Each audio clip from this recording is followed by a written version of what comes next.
What is happening, guys? Welcome back. So we're back on with the van build, and in this episode the first thing we're going to be getting on with is getting this rear view mirror camera installed. So as we basically put a box on the back of a pickup, and a lot of campers you can't really see out the back of, this was a job that I really wanted to get done. So as you can see from the rear view mirror, you can't see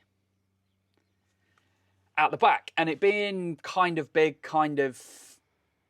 loads of blind spots, parking, manoeuvring or anything is a nightmare. I went to the beach the other day, parked the van, and then got back from the walk, got in, wanted to reverse a little bit because there was a car in front and I couldn't see, and I couldn't remember if there's anything behind. So I had to get out, have a quick look, work out how far I could go back, move it back to get out of the space.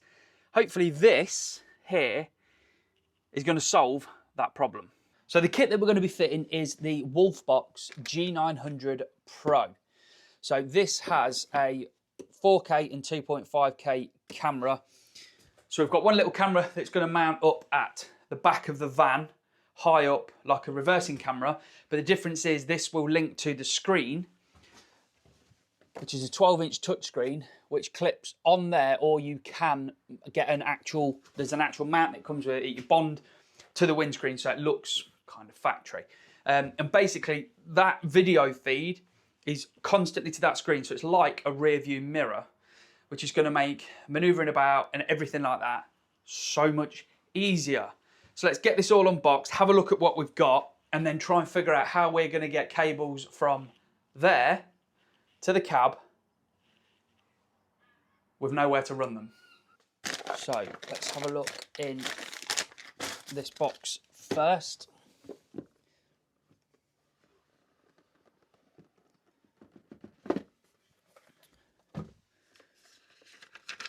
Little drawing showing you where all the hot outlets and buttons and things are on it. And there is the screen. Look at that. Nice big 12-inch. It's touchscreen as well. It's got these on the back, and you have rubber bits that help it clip onto the rear view mirror if that is the way that you want to fix it. And then in here, user manual, which we shall read in a moment. The rear camera.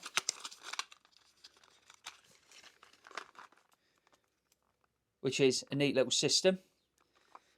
And a nice long cable, but we've got an extra long cable for this because of the length of the van. This is a power supply, so you've got some cable clips and some more sticky pads. This is a power supply if you don't want to basically hardwire it in. You can fit it with the into just the cigarette lighter, but we're going to be hardwiring this in. The rubbers to hold it on, trim removal tool, some sticky pads, cloth, and the GPS transmitter. So this system is, it has like GPS location on it for like accidents, things like that. You've got your GPS location in there. And in here, we've got the extra long cable that I ordered. So you've got the plug that goes to the camera and then the plug that goes into the screen. And I can't remember how long this is, but it is very long because I got it out the other day to see how long it was. And hopefully that's going to give us enough to get to the front. In this bit we've got, so this is all the wiring stuff. You've got the power adapter, because this does drop it from 12 volts down to 5 volts, which runs the system and runs the screen. So you can't hardwire it into 12 volts. You need to run this little box. You've got the yellow, red and black cables for your permanent live, ignition live and earth. And it does come very handily with these little piggyback fuses that just, for all different sizes, that basically just plug into your fuse box to give you the power to make installation nice and easy. So we'll get a look through that in a sec. And then this is the, if you like, OEM style mounting. So this screws onto the back of the screen if you remove all of this, and then you have a pivot. Oh, I've lost some screws.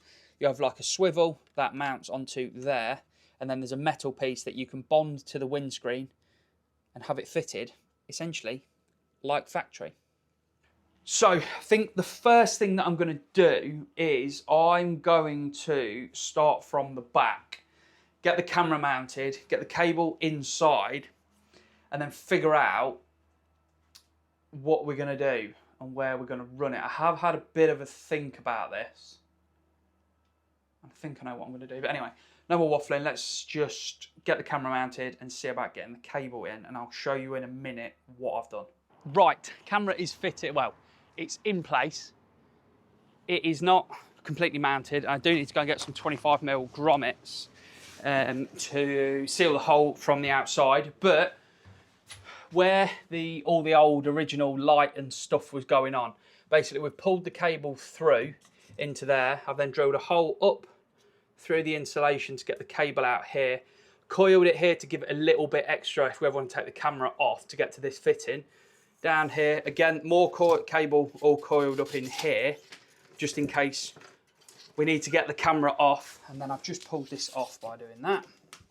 But that cable sits in that little gap just there, neatly like that. So what I've done is I've drilled a hole down through the wall, basically using a big, I think it's 10 or 12mm, no, 16mm masonry bit. Just put that in the normal drill and sent it through. It's only foam, so it doesn't matter that it's a masonry bit, and it's done the job. So we've got a nice hole going all the way through down to there, down there, and we've cut the edge of the floor away. It's all temporarily just taped in place. That one's all the way around there, all the way around there, all the way along the front. And then we've drilled a hole just there, which again, we need to get a gland or a grommet or something that will go on the underneath of the van. But that means the cable is now hanging under the van. We need to get it into the cab. So there is a grommet under the passenger seat that I think we're going to bring it into. There might be one in the driver's seat. We'll have a look, and then we've got to get the cable from there up to where the rearview mirror is. Right, we've got the cable is coming in through a hole down there. You can see that. The cabling coming down there. Comes all the way up. I need to get some clips to clip this all back. It comes up through over the headliner, along the front, and then through down into here. I've also ran the power cable, which comes down the A-pillar. You've got the little box there, which is the voltage converter, and that comes down here to where the fuse box is. And the other thing you plug in is the GPS. Now, I've opted to put the GPS on the back of this trim panel, and it says up, so it's got to be facing up. And in theory, it is in where it needs to be. It's just out of the way, and we've not got to run a cable very far. And I've just brought the cables through this little vent hole, which isn't amazing, and this panel needs cleaning and all sorts. We're slowly getting there, so I'm going to get this all clipped up back in place. I'm going to get the screen mounted and this all plugged in, and then we can look at the permanent live, the ignition live, and the earth. Right, it is in, mounted, looking real nice. Cable management isn't actually as bad as I expected it to be. It looks quite neat. So wiring it in is down here. We've got one piggyback fuse in there. We've got one piggyback fuse just there. I've gone, when I put them in, I've got the red piggyback fuse going to the yellow wire, and I've got the yellow piggyback fuse going to the red wire. So basically one is switched, one is one's ignition feed and one's permanent feed. And the way that I found that was I used this, which is basically a test lamp. So inside it's got a bulb.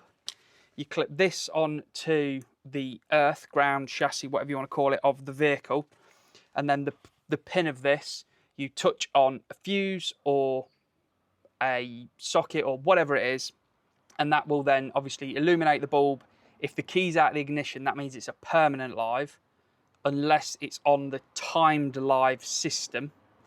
And then you find a fuse that's got no power going to it when the ignition's off, turn the key on. If it then powers up, that means that it is an ignition feed. Now, the one that I've found, I'm not quite sure what it runs, but it's only a little 10 amp fuse, and it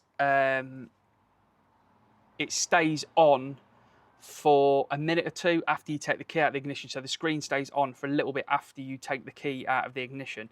Now, as far as I'm aware, with this system, it has, you can turn, there's so much you can do with it. You can turn sensors on, so that if it senses like a G-force knock or something, be an accident, it'll record, and I think it records an amount of time previous to that.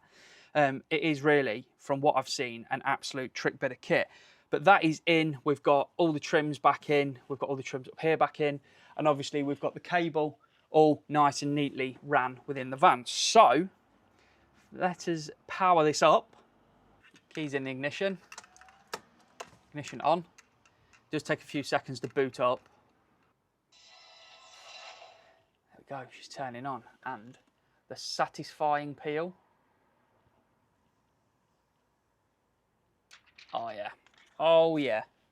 So at the moment, this is on the front camera, and this has got a bit of PC on it, protective coating as well. So if we peel that off, that is a clear front view of the road, which is unbelievable. And then if you scroll across, you've got split screens. So you've got the front camera, the rear camera, and then there's the rear one. And I think you can move the camera up and down, which is one hell of a feature. So if you're reversing in somewhere, you can get it right the way down.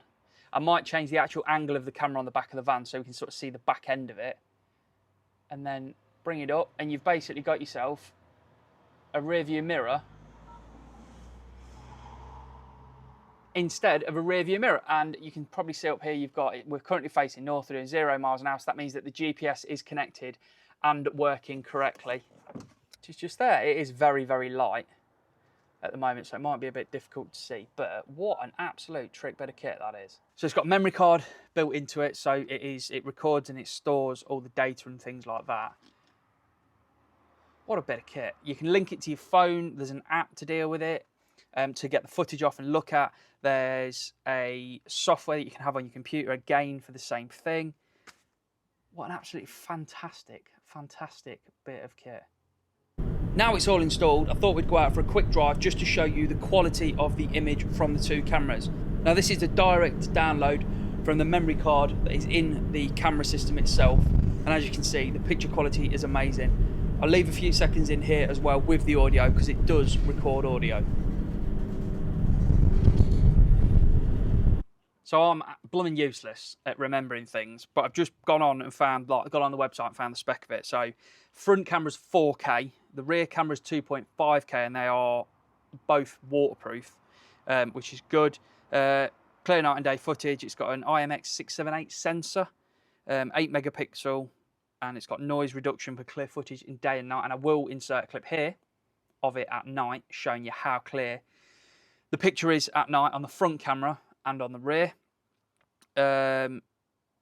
It's 12-inch touchscreen with split screen, and you've got hands-free, so it is voice activated as well. So if you want to like take a video or do various different things within that camera, it is voice activated. I've literally taken it out of the box, fitted it. I've not played with it or anything yet, so I don't 100% know exactly what it is.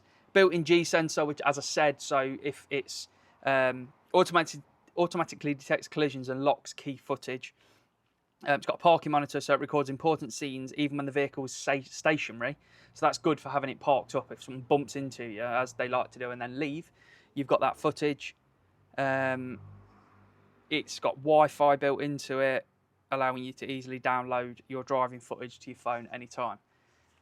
What a phenomenal bit of kit. Now, this has been sent to me and sponsored by the guys at Wolfbox. So I want to say a huge, huge, huge thank you to those guys for supplying me with this. This was 100% an on-the-list thing to do, because you cannot see anything out the back of the van. So a massive thank you for Wolfbox for supplying me with this. There is a link in the description. Click on that if you fancy getting one. They are, I would say, definitely worth the money, especially if you've got a vehicle like this, where you can't see anything out of the rear.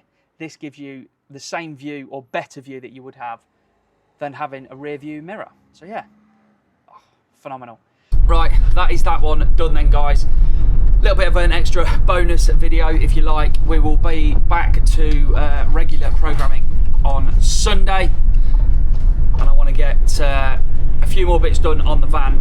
Hopefully, fingers crossed, ready for fitting the interior in the next episode. So